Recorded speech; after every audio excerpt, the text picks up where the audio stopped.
Olá, tudo bem com vocês? Sejam mais uma vez muito bem-vindos aqui ao nosso programa Palavras do Bem Convida.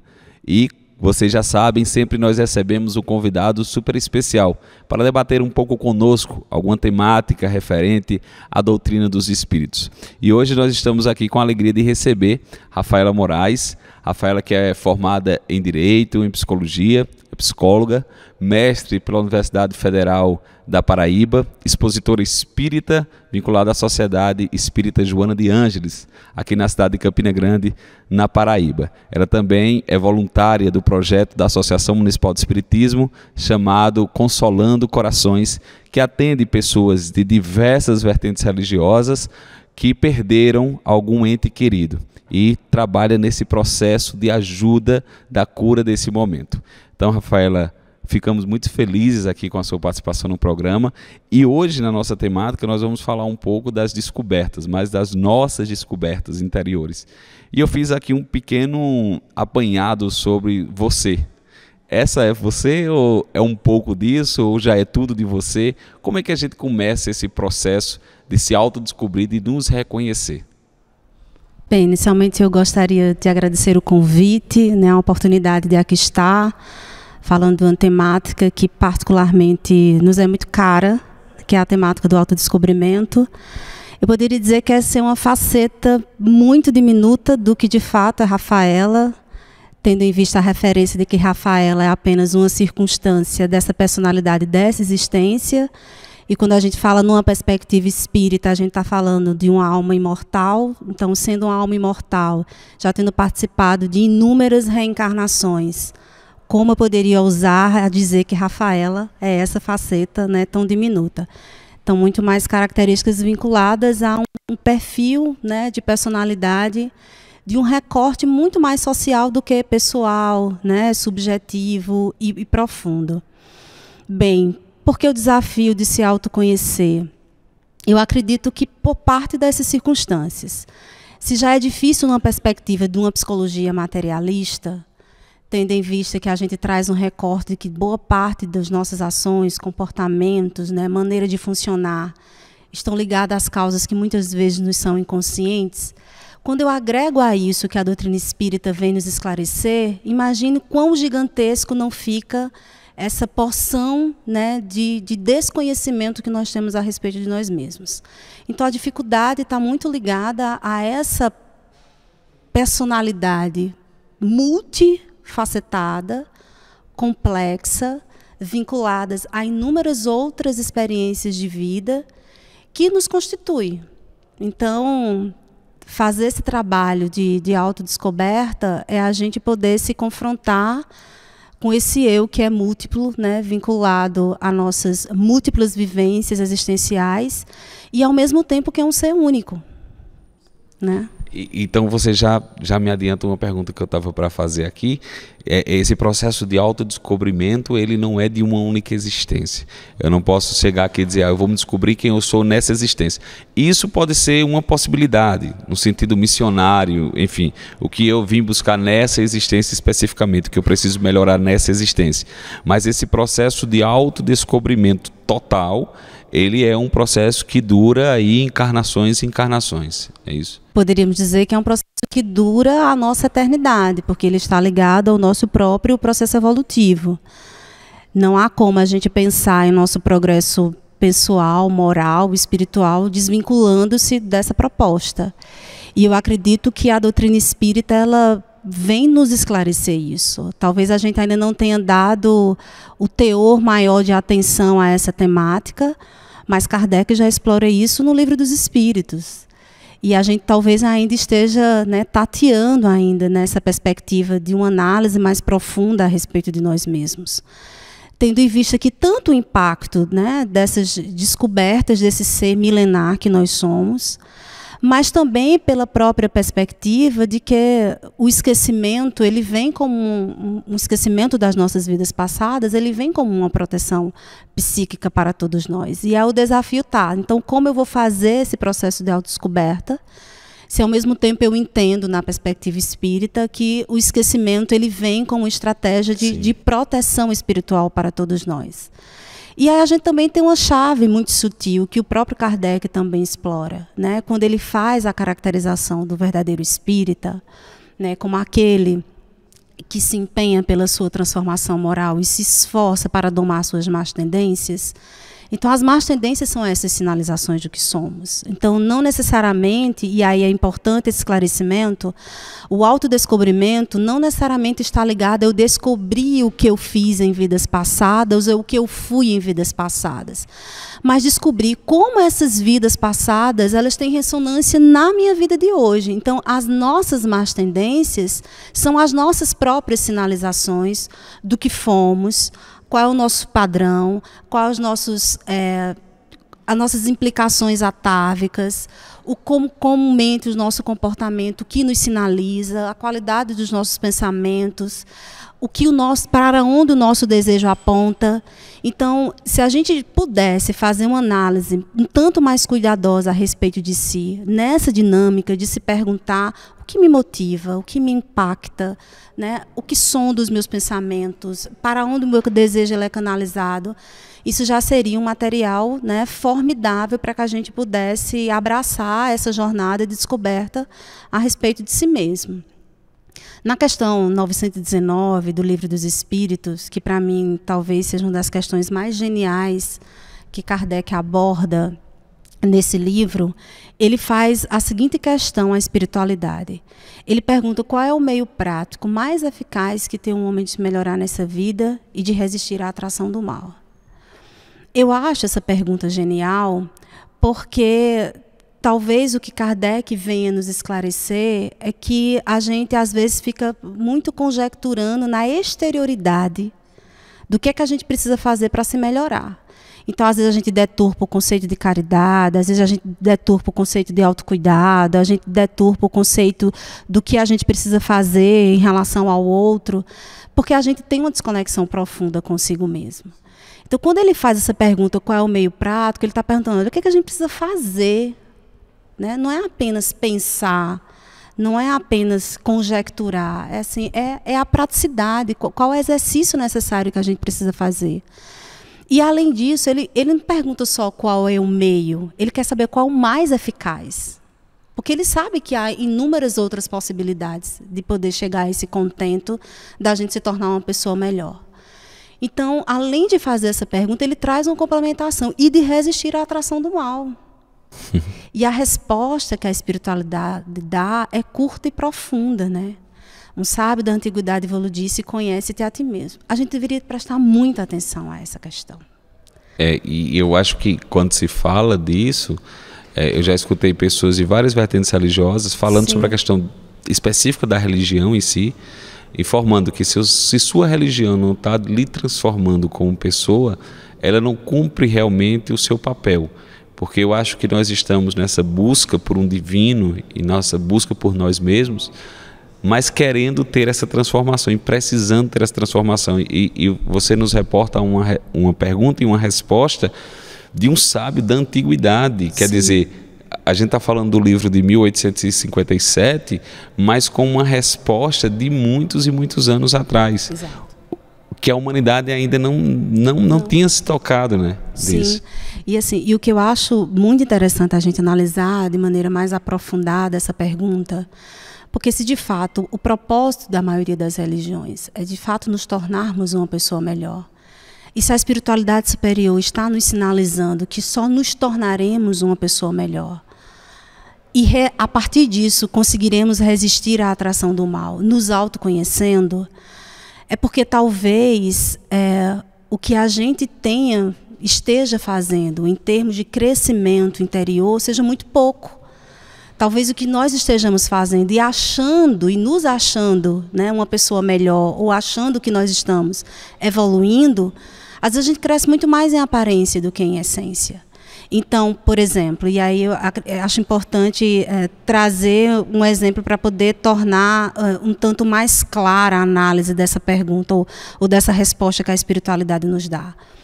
Quando eu pratico caridade, no sentido de que eu sei que isso é um exercício importante para a minha evolução espiritual, para o exercício de solidariedade e fraternidade para com o próximo, é a materialização do que o Cristo nos ensinou, né, do amar o próximo como a si mesmo. Então, quando eu trabalho esse conceito de caridade desvinculado da proposta de autodescobrimento, eu posso trabalhar a serviço do meu ego. Sim. E da minha vaidade, sim, do meu orgulho.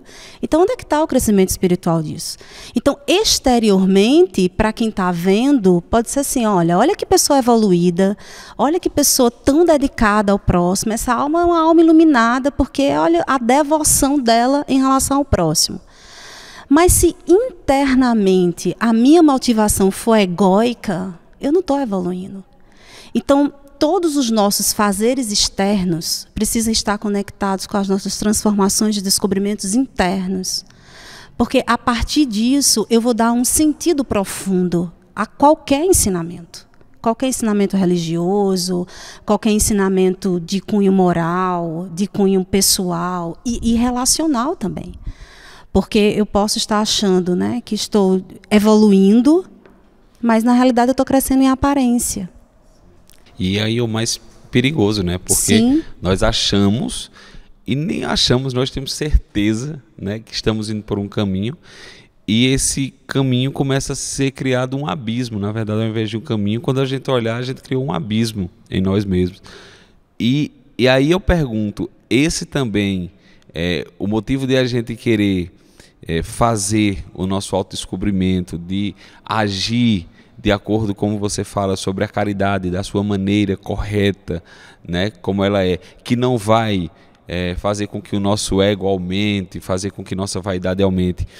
É uma das dificuldades também, Rafaela, que a gente tem na busca desse autodescobrimento, porque eu vejo pessoas dizendo assim, as pessoas vão às vezes à terapia, eu já escutei pessoas dizendo assim, eu fui à terapia, o meu psicólogo foi tentar descobrir a causa daquilo, né? E foi falar dos meus pais, e eu não gostei, né? A gente não quer falar que as pessoas falem de quem a gente ama, e quanto mais falar de nós, né? Nós nos descobrimos, a gente quando descobre os nossos pais imperfeitos, imagine nós descobrir imperfeito. Por que nós temos tanta dificuldade de se autodescobrir? Por que é tão doloroso também? Porque a gente talvez precise se conectar com uma parte de si que é desconfortável enxergar. É muito desconfortável enxergar os nossos defeitos, é muito desconfortável enxergarmos as nossas limitações. Então, boa parte das vezes, e é um dos conceitos que Joana de Ângeles trabalha muito em sua obra, o autodescobrimento é a oportunidade da gente ter que ter contato com a nossa sombra. E isso é profundamente doloroso. Porque muitas vezes, por uma questão de defesa psíquica, eu preciso construir um conceito do que é Rafaela, do que eu sou, e um conceito que seja suportável para mim, aceitável socialmente, para que as pessoas, né, me amem, para que as pessoas me admirem, para que as pessoas, né, me aceitem, me respeitem. E a gente, de certa forma, cria essa armadura de proteção pessoal e social, né? As nossas máscaras, elas servem como uma proteção psíquica para todos nós. E ter que abrir mão disso e agora reconhecer que aquela Rafaela que aparentemente acreditava, porque os outros assim diziam, porque dessa forma que ela foi apresentada, é uma pessoa caridosa, e aí de repente eu ter que me confrontar com a minha sombra, mas você é caridosa porque você é vaidosa. Isso é um tiro. Aí, exatamente. E aí eu perceber que aquela Rafaela que é pacífica, é uma Rafaela que é pacífica quando está no meio social propício, na casa espírita. Então, ela faz um esforço para poder apresentar essa aparência, porque na casa espírita não é um lugar adequado para ela apresentar aquela Rafaela que é agressiva na intimidade do seu lar. Então, ter que se defrontar com essas características desconfortáveis a respeito de si não é um processo fácil. E por isso a gente foge, e foge com toda a intensidade. Mas é um processo verdadeiro. Exatamente. É o único processo seguro.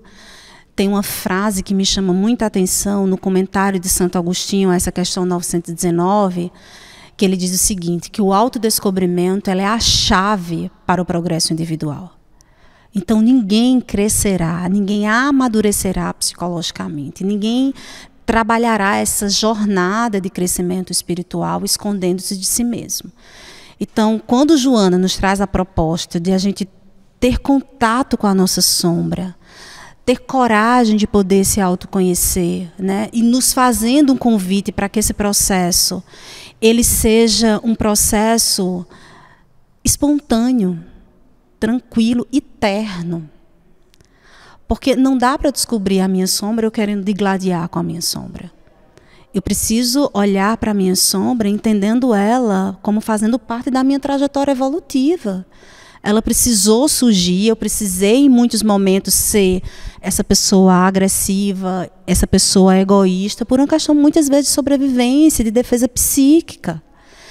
E quando a gente começa a se olhar nessa perspectiva, né, de um olhar mais terno em relação às nossas próprias limitações e defeitos, a gente vai diminuindo as nossas resistências psíquicas.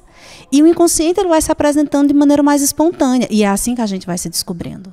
Porque se eu entro num confronto dizendo como é vergonhoso eu enxergar esse meu lado sombrio, isso é muito feio, o que é que vai acontecer? Eu vou criar resistências e meu inconsciente não vai se apresentar. A minha alma ela não vai ter liberdade para se apresentar adequadamente, porque a nossa alma anseia por evolução. Então, se ela anseia por evolução, ela está aqui a todo instante querendo sinalizar qual o caminho que a gente vai precisar trilhar para poder se conhecer e fazer o nosso processo evolutivo cada vez mais seguro. Para deixar de estar se enganando, para deixar de estar fazendo... Se sabotando, ou criando uma ideia ilusória de processo evolutivo, onde na realidade não se está acontecendo, é muito mais um movimento egóico do que um movimento essencial. Então, a partir desse contato terno que a gente vai se permitindo descortinar o que de fato nós somos. Você falando aí, eu lembrei de duas circunstâncias. O José Otávio esteve conosco aqui no último programa, inclusive, falando sobre essa questão da consciência, de que também no Livro dos Espíritos vai nos mostrar lá, quando Kardec pergunta onde está a lei de Deus, e os Espíritos nos respondem na consciência. Mas Otávio fez uma observação dizendo, a consciência não é estar ali e pronto. É um processo de a gente conseguir adquirir essa consciência para que a gente note que ali está a lei de Deus. Não é você tem consciência e pronto. Não, é um processo de adquirir. Eu acho que o autodescobrimento passa por isso. E outra é que Cosme Massi esteve aqui também em Campina Grande, no MIEP, no ano de 2018, e ele falou disse assim, eu vou dar uma notícia para vocês podem não ficar muito felizes, né? Mas vocês são espíritos imperfeitos, né? Então, que pena, né, que a gente está se descobrindo. Então, muitas vezes, a doutrina espírita nos ajuda a essa visão macro, né, de que nós somos espíritos imperfeitos, buscando a perfeição, tendo ainda mais equívocos do que acertos. Porque eu acho que muitas vezes nós temos um olhar inverso. Nós já somos espíritos imperfeitos e que, vez ou outra, nós cometemos algumas imperfeições, né, naquele sentido de a gente dizer, mas errar é humano, tudo bem, como se fosse um erro. Assim, eu não estou falando aqui em questão de culpa, eu estou falando que nós nos equivocamos mesmo todos os dias, todos os momentos, mas que a gente não perca essa vontade de autodescoberta. Então, se você pudesse falar um pouco assim sobre essa questão dessa lei de Deus na consciência, o autodescobrimento, ele é um desses caminhos que nos levam a começar a entender melhor o nosso propósito, as leis divinas, as leis da natureza, e essa questão da imperfeição, né, de nós sermos imperfeitos, e aí a gente poder dizer, eu vou me aceitar mais, porque é aquela história um pouco do luto, né? Inicialmente a primeira reação é a gente negar que aquilo aconteceu, que aquilo está acontecendo. Quando nós conseguimos nos ver na frente de um espelho moral, nós negamos, não, eu não sou assim não, né? E depois, com o tempo, a gente vai tendo aquele processo. Então eu queria que você falasse um pouco sobre isso. Eu acho interessante essa correlação, porque, de fato, do mesmo jeito que, através do nosso gradativo processo evolutivo, a gente também vai amadurecendo a nossa compreensão a respeito de Deus, isso se dá no nosso estado consciencial, né? O nosso processo evolutivo vai falar qual o nosso nível de estado consciencial. E eu achei interessante esse correlato que você faz, né, a respeito da imperfeição, da nossa dificuldade de poder conseguir, de fato, fazer uma validação de que lugar nós estamos ocupando no nosso processo evolutivo. A gente tem dificuldade de fazer uma avaliação de que lugar é esse que a gente ocupa, né? Por exemplo, a gente sabe que a gente está encarnado no mundo de provas e expiações ainda. E aí Kardec apresenta lá no Evangelho segundo o Espiritismo que o mundo de provas e expiações, o que caracteriza é que há o predomínio do mal. Então, se essa é a caracterização do mundo de provas e expiações, analogicamente, isso também é o que nos caracteriza. Então, assim, parece que, pela nossa dificuldade de poder fazer uma validação de que lugar eu ocupo no meu processo evolutivo, muitas pessoas acham que estão encarnadas no planeta errado, né? Eu não sou desse mundo, Não né? sou desse mundo. E isso dificulta muito. E quando a gente faz essa análise, a gente poder fazer uma validação mais coerente a respeito de que lugar a gente ocupa, né? É porque isso nos ajuda muito. Não é no sentido da gente se inferiorizar, porque eu estou aqui encarnado no mundo de provas e expiações, onde há o domínio do mal, eu sou uma pessoa que não presta, eu sou um ser humano, né? Não é nesse sentido. Mas é da gente conseguir ter uma métrica precisa, pelo menos um pouco mais precisa a respeito de si. Então, se eu sou encarnada no mundo de provas e expiações, cuja caracterização é que há ainda o predomínio do mal, isso é o que me caracteriza. E a partir disso, o que é que eu vou fazer com isso? Né? Então, quando eu consigo ter um parâmetro mais seguro a respeito disso e poder me descortinar, que mal é esse que tanto ainda me caracteriza, né? Que mal é esse cuja atração eu me sintonizo com tantas questões ainda equivocadas, quando eu olho para isso com um pouco mais de atenção e serenidade também, porque não é um processo fácil, sim. Eu me permito, de certa forma, traçar o meu roteiro evolutivo. Sim. Porque quando eu olho para as minhas imperfeições ainda, eu consigo traçar o meu próprio processo evolutivo. Qual é a minha própria programação existencial para a minha própria melhoria? Se eu tenho uma atrofia no sentido de me enxergar de maneira adequada, como eu traçar o meu processo evolutivo? Nas cegas. E muitas vezes nós atrapalhamos o nosso próprio processo evolutivo porque nós estamos estagiando às cegas, vivendo uma vida nossa às cegas. Então, e olha o impacto disso nas relações, porque, por exemplo, quando eu consigo fazer uma análise mais profunda a respeito da minha vaidade, do meu egoísmo, do meu orgulho, eu consigo entender as dificuldades que é estar ainda transitando por essas experiências. Compreendendo a minha dificuldade, eu consigo amadurecer a tolerância ao olhar ao outro. Sim. Porque se eu ainda caio, me equivoco, me sinto frágil e consigo enxergar isso com uma maturidade mínima, isso vai exercitando o nosso olhar de tolerância para com o outro. E a gente se torna menos crítico, a gente julga menos, porque quando eu tenho uma consciência mais clara a respeito, né, desse mal, dessa sombra que ainda sou eu e me povoa, como eu vou ter moral para estar julgando o outro? Então, a gente se complica muito nas relações porque a gente tem uma miopia em relação a respeito de si e, por conta disso, a gente acaba se achando melhor do que os outros. Sim. E se a gente se acha melhor do que os outros, qual é a minha métrica de avaliação? Eu sou, né? Se eu sou top, qualquer outra pessoa que não se enquadra nessa métrica, eu desconsidero, né? Eu menosprezo, eu acho que a pessoa não é mais evoluída porque não quer. Então, como você assim, também está adiantando uma questão, o processo de autodescobrimento ele é um processo solitário e também solidário, porque permite com que eu também consiga enxergar o outro. A gente raciocina assim, olha gente, eu estou aqui, se a gente está num mundo de provas e expiações, se eu e Rafael estamos aqui, né, e também habitados por espíritos imperfeitos, então, peraí, está chegando numa lógica, por expiações, predominância do mal, eu e ela somos imperfeitos, então nós temos imperfeições, então a gente está no mesmo barco mesmo, sim, né? Às vezes tem uma frase, eu não sei quem é o autor, confesso, mas as pessoas botam muito, né? Que diz assim, é absurdo você julgar o outro apenas porque o erro dele é diferente do seu, né? Porque nós vamos errar em cada um no seu departamento que precisa ainda passar por aquelas provações para o seu melhoramento. Então, o roteiro de cada um ele está definido ali. Então, a gente vai ter umas dificuldades, mais na questão de relacionamentos, outras nas questões financeiras, outras nas questões dos vícios exteriores, outras questões dos vícios morais, enfim. Nós vamos cada um dentro da sua seara.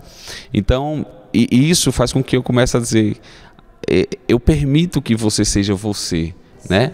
E outra questão, se você não perder esse link aí que eu fiz, também com a questão, há um cuidado muito grande, Rafael, eu acredito, isso é uma observação minha, você me corrige se eu estiver errado. O autodescobrimento, ele pode, no primeiro momento, e isso pode perdurar muito, ele pode vir acompanhado de um processo de culpa, né? E isso pode dificultar você sair daquilo, porque o autodescobrimento não é para você apenas descobrir o que você é e ficar ali. Na verdade, para você, como você falou, é para você ter um roteiro e agora, para onde eu for. Sim. E eu queria que você falasse um pouquinho. Eu vou começar por essa questão para não perder um pouco o fio da meada.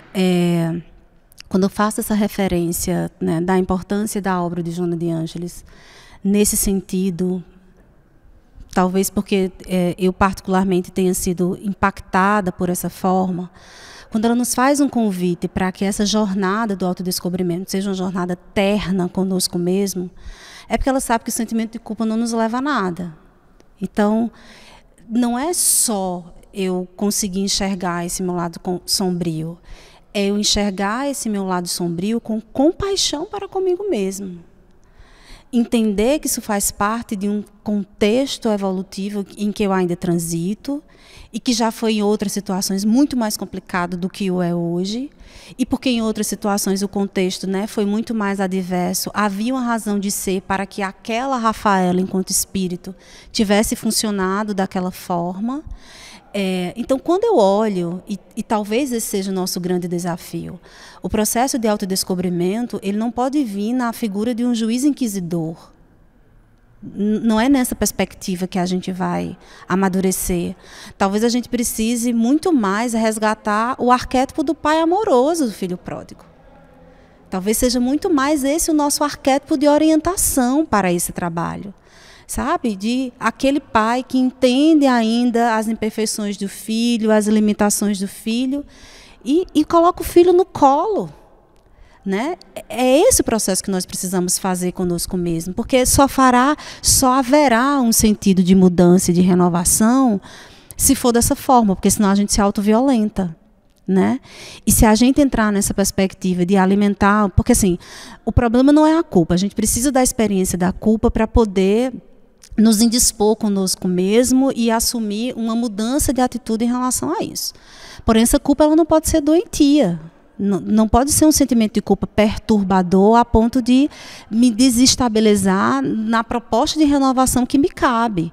Então, a culpa, e aí eu gosto muito da reflexão quando a Joana nos traz, essa culpa muito mais atrelada a um senso de responsabilidade que a gente precisa amadurecer com relação a nós mesmos. Tá, errei, né, sou imperfeita, esse padrão atávico, talvez eu tenha alimentado ele durante inúmeras reencarnações, é muito difícil me desvencilhar dele, mas agora eu preciso assumir uma proposta de renovação comigo e entender que, por ser um processo, né, atávico, eu vou ter muita dificuldade em lidar com ele. Né? Se a gente tem dificuldade em fazer as aprendizagens mais simples, se requer de nós esforço, disciplina, perseverança, paciência com o processo de aprendizado, imagine com nossas experiências atávicas, né? Que há sei lá quantas encarnações a gente está nutrindo. Se a gente não olhar para esse processo como algo necessário para o nosso aprendizado e entender que nós precisamos dar tempo ao tempo para que as maturações aconteçam, a gente vai virar um juiz tirânico em torno de nós mesmos. E isso não ajuda, né, ninguém. E aí eu queria retomar a tua fala inicial, tá? E esse processo de autodescobrimento é solitário, é solidário? Eu diria que é tudo muito junto e misturado, né? Porque eu preciso me colocar à disposição para essa tarefa, para essa atividade, e, ao mesmo tempo, eu não consigo, de fato, mergulhar nesse processo de conhecimento acerca de si mesmo desvinculada do outro. Não há como, assim. Porque, muitas vezes, é o outro o meu grande colaborador nessas descobertas, porque a gente tem muita dificuldade em se enxergar pelas nossas defesas psíquicas. Nós temos inúmeros mecanismos de defesa que nos dificultam a gente se enxergar com maior clareza. Então, eu preciso, de minha parte, me apresentar de maneira disponível, porque também não adianta o outro querer colaborar e eu não ter disponibilidade para assumir esse processo, mas eu também não consigo fazer isso sozinha. Não é à toa que num dos, eu não diria a palavra roteiro, mas quando o Santo Agostinho, na questão 919, vai fazer um comentário do que ele fazia e também nos orienta nesse sentido, do que a gente pode fazer para fazer esse traçado, utilizar dessa técnica, dessa metodologia que é se autoconhecer, ele começa a nos fazer com relação à nossa própria autoanálise. Então, antes de dormir, todas as noites, ele fala do seu próprio exemplo de vida. Ele fazia meio que uma checagem do que ele havia feito durante o dia. O que ele já tinha. E nessa autoanálise, né? Será que eu prejudiquei alguém? Envolve alguém. Né? Eu me prejudiquei? Será que eu infringi alguma lei de Deus? E aí ele vai nos dando as dicas, olha. Peçamos a ajuda ao nosso anjo da guarda, peçamos a ajuda a Deus. O que é que isso significa? Quando a gente se conecta a Deus nessa proposta, a gente vai receber auxílio. Por isso que eu falo em relação à questão da disponibilidade. Se eu não me coloco disponível para poder receber essa assistência, a espiritualidade superior pode estar até aqui, eu toda devotada para poder me ajudar nesse processo e eu não conseguir enxergar. Mas não para aí a indicação dele. Porque ele sabe que só a gente fazendo essa autoanálise, a gente tem muita dificuldade. E qual a outra indicação que ele dá? Peçamos a avaliação dos outros a respeito de si mesmo. E nós temos muita dificuldade de perguntar o que as pessoas acham da gente.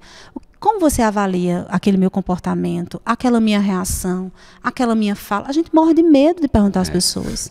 Porque a gente tem medo, eu não sei se da nossa vaidade se atingir o Claro. nosso ego, né? Da resposta ser aquela que a gente não quer escutar. Sim, exato. Então a gente tem muita dificuldade. E aí ele finaliza dizendo assim, a gente não deveria desconsiderar a opinião dos nossos inimigos. Sim. Olha que coisa fenomenal. Para mim, eu consigo enxergar isso assim, como uma tríade de colaboradores, começando por nós mesmos, com a opinião dos outros que a gente consiga ter como referência para poder fazer uma análise mais segura, assim, dar a opinião, a gente ter uma abertura a receber as críticas alheias. E como a gente sabe que a gente é muito complicado no departamento relação, as pessoas que nos querem bem têm muita dificuldade de dizer na nossa cara as nossas imperfeições, né? Principalmente se souber dos nossos temperamentos complicados. Então, às vezes, as pessoas que nos querem bem não têm coragem para fazer essa atividade, mas os nossos inimigos têm. Sim. Por isso que é tão importante considerar as opiniões também das pessoas, dos nossos desafetos, dos nossos inimigos que eu pesado demais, mas pelo menos dos nossos desafetos nesse sentido, porque são imensos colaboradores nossos e a gente despreza muito isso. Gente, a temática é muito boa, muito interessante, mas o tempo da gente correu aqui que eu nem vi. Tinha, eu acho que 800 perguntas ainda, mais do que o Livro dos Espíritos aqui para fazer com Rafaela. Mas, quem sabe, né? Eu sempre estou dizendo isso, porque os nossos programas sempre estão dando aquele gostinho de quero mais, né? Quem sabe, futuramente, umas novas rodadas de conversas, a gente complemente, né? Trazendo isso, porque o tema, ele é fantástico, né? Abrangente demais. E serve para nós, acho que dentro da doutrina, fora, enfim, como humano mesmo, o autodescobrimento melhoraria muito se cada um estivesse olhando para si, as nossas relações e a nossa maneira de enxergar a vida e o mundo. Rafaela, a gente está chegando ao final aqui, queria agradecer a você a sua disponibilidade para estar conosco, compartilhando seus conhecimentos. Foi muito bom nossa conversa, leve, tranquila, como deveria ser. Mas antes, a gente tem só uma dinâmicazinha aqui. Eu vou fazer aquele famoso ping-pong, né? Eu vou dizer uma palavra, você me responde com a primeira palavra que vier à sua mente, tá bom? Uhum. Joana de Ângeles. Gratidão. Sociedade Espírita Joana de Ângeles. Casa. Jesus. Guia maior. Doutrina Espírita. Consolo. Deus. Amor maior. Rafaela. Aprendiz. A vocês que nos acompanharam, nosso muito obrigado. Fique conosco sempre e até a próxima. Um grande abraço.